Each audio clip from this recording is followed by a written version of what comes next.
14 284 jours, la vie de Claude François. C'était il y a 40 ans qu'il nous quittait, ce chanteur populaire Fabien Lecoeuvre. Vous êtes le grand spécialiste, vous gérez la carrière posthume de Claude François.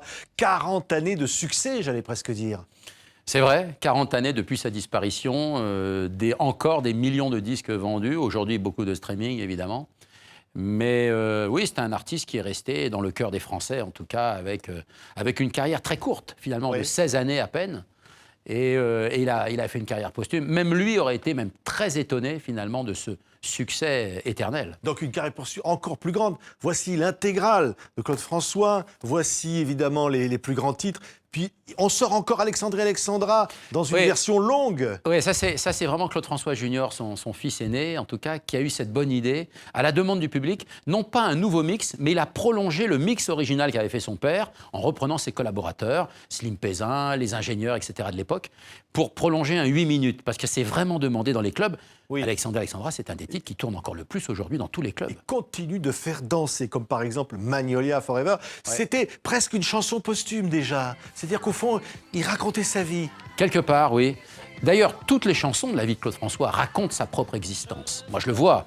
Et c'est pour ça que c'est peut-être un des secrets du succès de Claude François. C'est qu'à travers, entre 62, on va dire, et 78, il a raconté sa vie dans toutes ses chansons, que ce soit Toi et moi contre le monde entier, Le téléphone pleure, que ce soit des succès comme C'est la même chanson, comme Même si tu revenais, Reste, et j'en oublie Le lundi au soleil, chansons populaires. Quand on écoute bien les paroles, c'est toujours sa vie qu'il raconte. Oui. C'est le secret, je pense. Écoutez ça. Qui parle d'amour et d'hirondelle, de chagrin, de vent et de frissons. Dis celui que je pense. C'est incroyable, on dansera encore là-dessus pendant des décennies, hein, Fabien. Oui, c'est un titre qui a vendu déjà à l'époque plus de 800 000 exemplaires du vivant de Claude François à la fin de l'année 77 et qui aujourd'hui a franchi le seuil des 2 millions de chansons vendues. Oui. Moi, je voudrais quand même vous montrer ça. Parce que c'est quand même incroyable. Je disais, c'est 14 284 jours, le 40e anniversaire. C'est l'agenda de la vie de Claude François, de sa naissance à sa mort. C'est jour après jour. Vous avez tout retrouvé, heure par heure, minute par minute, tout ce qu'il a fait. Ouais, je me suis inspiré du livre des Beatles, le fameux Day by Day. En fait, j'avais ramené de Californie un jour. Et puis, comme j'avais les agendas de Claude François, en ma qualité d'expert auprès des tribunaux en France, donc j'avais récupéré comme ça un jour les agendas, racheté surtout les agendas. Et j'ai dit, je vais faire ça. Il a une carrière courte de 16 années. J'ai refait, je suis parti de sa naissance, évidemment, du 1er février 1939 à 6h05 du matin, quand il est né, jusqu'à sa disparition le samedi 11 mars 1978 à 14h45.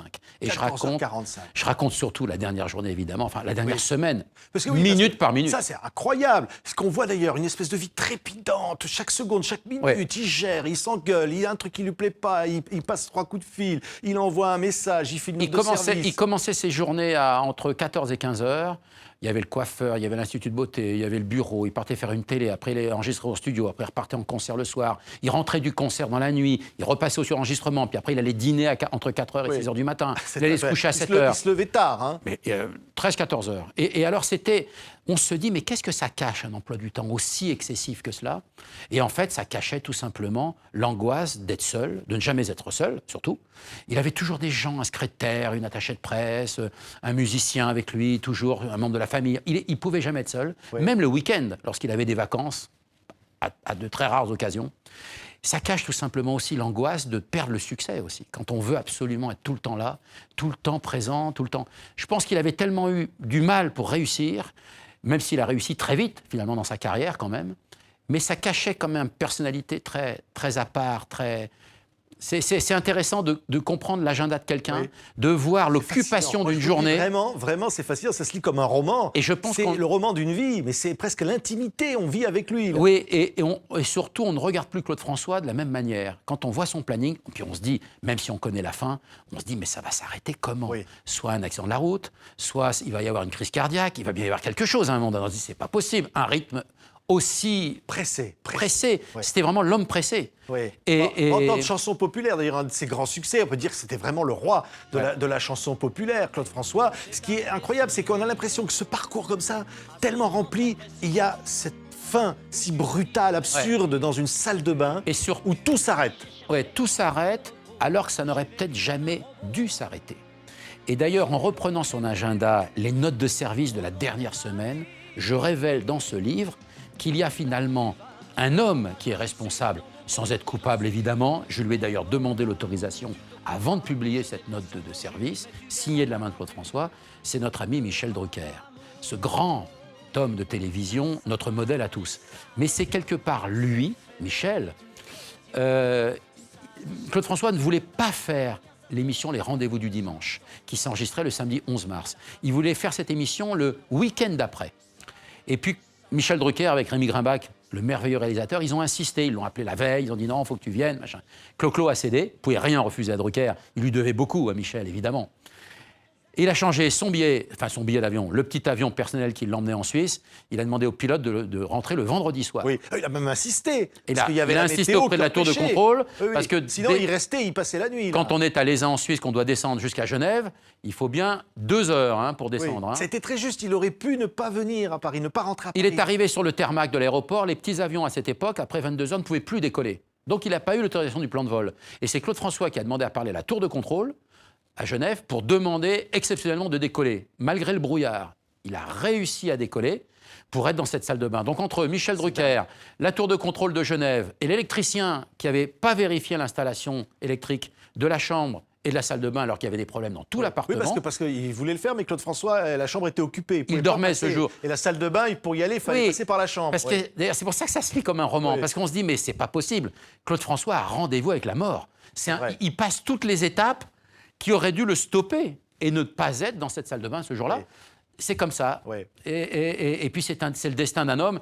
C'est la même chose quand Édith Piaf, qui n'est absolument pas responsable de la disparition de Marcel Cerdan, mais quand elle lui dit ne prends pas le bateau, prends l'avion. Et malheureusement, c'est l'avion qui emporta Marcel Cerdan. Je vais à Rio, un autre succès de Claude François pendant qu'on bavarde. Fabien, il meurt électrocuté. Mais vous racontez dans ce livre très précisément des conditions qu'on ne connaissait pas. Il ne meurt pas instantanément. C'est-à-dire qu'on le sort de cette salle de bain, on l'assoit sur une chaise, il retrouve conscience, il essaye de parler. Oui, c'est-à-dire que ce qu'on n'explique jamais, c'est des détails un peu sordides, mais qu'on doit savoir quelque part, parce qu'il s'est passé 40 ans et qu'il y a des gens qui ne comprennent pas. L'électrocution, on ne meurt jamais sur le coup, sauf si vous avez un tel nombre d'ampères que c'est on est brûlé presque. Là, il se trouve, quand c'est un accident domestique, vous êtes secoué, vous avez pris le courant dans le corps, évidemment, vous n'êtes pas forcément tué. Donc, il est un peu sonné, par contre, la parole est partie. Oui. Donc, il donne des ordres. Mais on ne le comprend pas. Personne ne comprend, puisque la parole a pris c'est comme ça. Et donc, on le calme, etc. Et quand le pompier arrive... On voit qu'il est sauvé, là. On voit qu'il reprend des couleurs. Il reprend des couleurs, et puis le pompier rassure. Il dit, Monsieur François, vous inquiétez pas. Parce que lui pleure à ce moment-là. Il pleure. Intelligent. Vraiment, il pleure. Mais parce qu'intelligent comme il était, il s'est vu mourir. Ouais. C'est-à-dire c'est un homme brillant, Claude François. Il a bien vu, quand on prend le courant comme ça, on sait que généralement, ça va être compliqué. Ce que vous dites, c'est que Claude François a pleuré à ce moment-là. Oui, mais comme n'importe quel humain peut pleurer, je pense, quand on est face à la mort et qu'on sait que ça va être irrémédiable. Et lui, à mon avis, je pense que, voyant partir sa vie, mourir sa vie, c'était quelque chose de terrible, parce qu'il avait tellement tout choisi, tout contrôlé dans son existence, tout décidé, et cette belle vie. Il avait une vie exceptionnelle, Claude François. Je pense que c'est triste que de quitter une vie aussi riche, aussi exceptionnelle. Il avait accordé une interview la veille de sa disparition en disant ce que je ne... Il était croyant, puisqu'il il était enfant de cœur, etc., dans sa jeunesse, mais il avait sa foi, il croyait en Dieu, quelque part.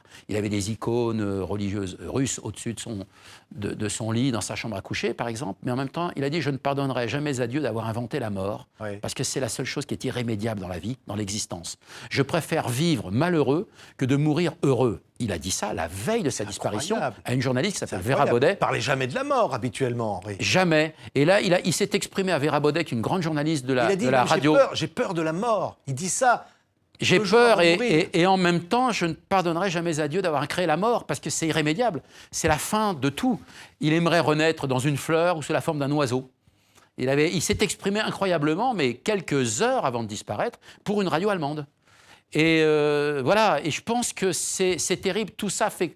Enfin, tous ces éléments font qu'aujourd'hui, on va dire, c'est un roman. La fin de sa vie, c'est incroyable. On se dit, mais c'est exceptionnel ce qui s'est passé dans son On existence. pourra en parler des heures. On va entendre encore un peu, je ne sais pas s'il y en a un morceau encore à entendre, parce que Claude François, c'est ça. C'est une voix, une musique, une présence, une énergie, une joie, au fond. Oui, et en même temps, sincèrement, l'homme pétillant qu'il était, sautillant, la bonne humeur, le rêve qu'il a porté à des millions de personnes en France et dans le monde, tous les pays de langue francophone en tout cas, je pense qu'il aurait adoré la sortie qu'il a eue. Ouais.